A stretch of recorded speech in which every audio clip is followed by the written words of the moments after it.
খারাপ ছাত্র ছিলাম বলে হেডমাস্টার স্কুল থেকে বের করে দিয়েছিল। গতকাল সে হেডমাস্টারকে আমার কাছেই আসতে হলো। হা হা হা। তিনি আমার দিকে তাকিয়ে লজ্জিত ছিলেন। হয়তো তার লজ্জিত মাখানো মুখে ক্ষমার ভঙ্গি ছিল। তার কাজটা করাতে আমি কোনো টাকা নেইনি, যাতে তিনি বুঝেন সে অপমানের উত্তর। অবশ্য সেদিন বের করে না দিলে আজ এই অবধি আসতে পারতাম না। আজ এমন এক পর্যায়ে আছি আমি, সবাইকে আমার কাছে কোনো না কোনো ভাবে আসতে হয়। সবাই তাদের স্বীয় কাজের মাধ্যমে আমাকে টাকাও দিয়ে যায়। সেদিন এক পুলিশ এসেছিল, তাকেও টাকা ছাড়া ছাড়িনি।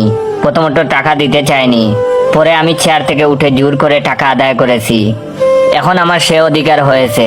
এখন শিখেছি কিভাবে টাকা আদায় করতে হয়। বড় বড় অফিসাররাও আজ আমার ছায়া তোলে, ভাবতেই ভালো লাগে।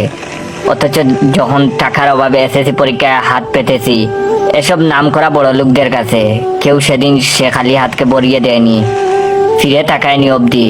অবশ্য তাকালে আজকের পর্যায়ে আসতে পারতাম না। হা হা হা হা।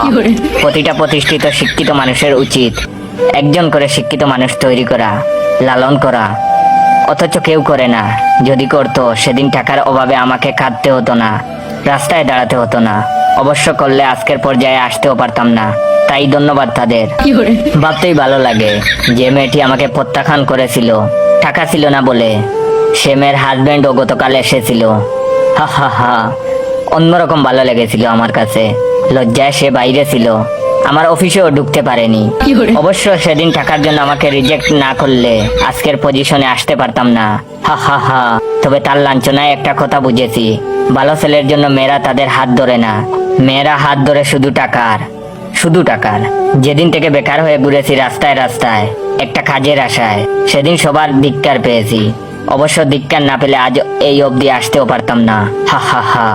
আজ আমার অফিসে এসে সবাই সিরিয়াল দেয়, ওয়েট করে একবার দরজা খোলার অপেক্ষায়। তাদের গাম দেখতে ভীষণ ভালো লাগে আমার। অবশ্য সেদিন তারা আমার গাম না জড়ালে আজ এই আসনে অধিষ্ঠিত হতাম না আমি। সমাজের এই সকল ঘৃণতম শ্রেণী থেকে টাকা আদায় করতে পারতাম না আমি। হা হা হা হা। জানেন, ছোটবেলায় বাবাকে হারিয়েছিলাম। কেউ কাছে এসে বলেনি বাবা মারা গিয়েছে তো কি হয়েছে, আমরাও যে তোমার বাবা, আমরাও যে তোমার অভিভাবক। অবশ্য বললে আজ এই অবধি আসতে পারতাম না। হা হা হা। আজ সমাজের সে সকলকে ধন্যবাদ যারা আমাকে এই চেয়ারে বসিয়েছেন। ওয়েট ওয়েট, আমি কি এমন সম্মানের চাকরি পেয়েছি তা জানার আগে অবশ্যই আমার এই ভিডিওটা আপনার 15 জন বন্ধুকে শেয়ার করবেন। এবং যারা যারা চান আমি রেগুলার ফানি ফানি গল্প দেই, তারা অবশ্যই আমার অরিজিনাল টিকটক অ্যাকাউন্ট বাইসা বনফায়ারকে ফলো দিয়ে রাখবেন। আজ সমাজের সে সকলকে ধন্যবাদ যারা আমাকে এই চেয়ারে বসিয়েছেন। আশা করি আমার মতো আরো অনেকেই হবে পাবলিক টয়লেটের ক্যাশিয়ার। হা হা হা। প্রথমত